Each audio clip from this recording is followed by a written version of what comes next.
présente, qui a frappé, qui a travaillé, et puis revenir 2-1 en notre défaveur au premier tiers et puis derrière inverser la tendance, c'était plutôt une bonne chose. Vous vouliez absolument garder cet avantage psychologique pour le championnat?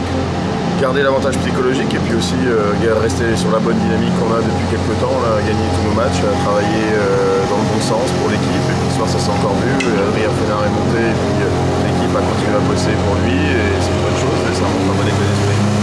Justement, qu'est-ce que vous leur dites après le premier tiers-temps?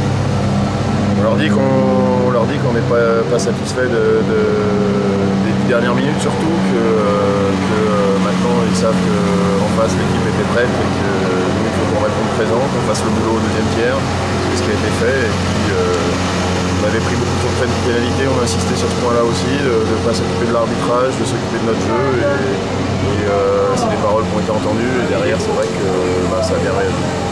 L'équipe d'Amiens vous a surpris dans le premier tiers? Surpris, non, pas surpris du tout parce qu'on savait qu'Amiens chez eux c'est un derby, ils ont eu l'attitude qu'il fallait. On a plutôt monopolisé le palais pendant les 5 premières minutes, derrière ils ont su relever la tête et puis tenter leur chance et presser, frapper. Pas surpris parce que c'est une équipe qui avait montré quand même de bonnes choses avant de couler chez nous. Et puis les résultats plaident aussi en leur faveur, hein. C'est une équipe qui joue très bien à domicile, qui lâche rien, qui marque beaucoup de buts. Pas forcément une surprise. Ouais, c'est sûr qu'après ils perdent Riando, ils perdent Bazac, des pièces maîtresses de leur équipe, donc c'est sûr que ça déstabilise un peu le groupe. Et puis c'est sûr que dans la troisième période, il fallait mettre 11 buts pour gagner. Je pense que contre nous, c'est pas quelque chose qui est facile à réaliser. Les jeunes ont eu du temps de glace. Et les jeunes ont du temps de glace, un but d'Alex Mull, un très beau but.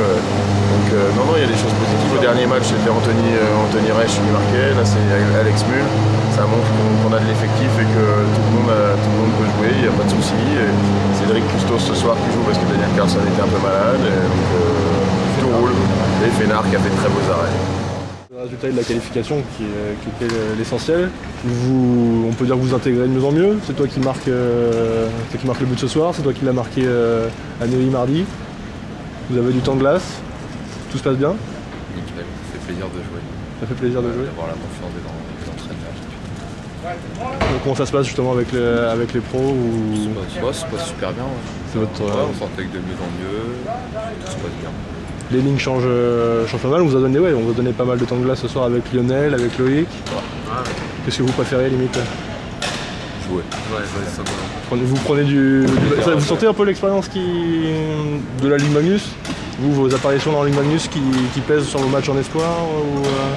Ouais, c'est sûr. Ça nous aide toujours. Hein. Voilà, ça nous aide pas tout de suite, ça nous aidera plus tard. Ouais. Forcément, c'est pas le même niveau, mais c'est un plaisir de jouer avec tout le monde. Les copains en espoir élite, du coup, ils vous... Ouais, Chari, ils sont contents pour nous. Là, ce soir, franchement, vous avez quasiment fait un tiers à vous, puis vous avez fait jeu égal avec les Amiens, même s'ils étaient peut-être un peu résignés. Ouais, nous, on joue à fond, de toute façon. C'est comme ça. On peut prendre le but. Si on peut marquer, on marque. Bon, c'est que du bonheur, alors. Ouais, qu'est-ce qu'on peut vous souhaiter pour la suite? Continuer. Pas de blessure, vous n'avez pas de bobo particulier? Pour l'instant. Bon, c'est très bien. Touche du bois. Voilà.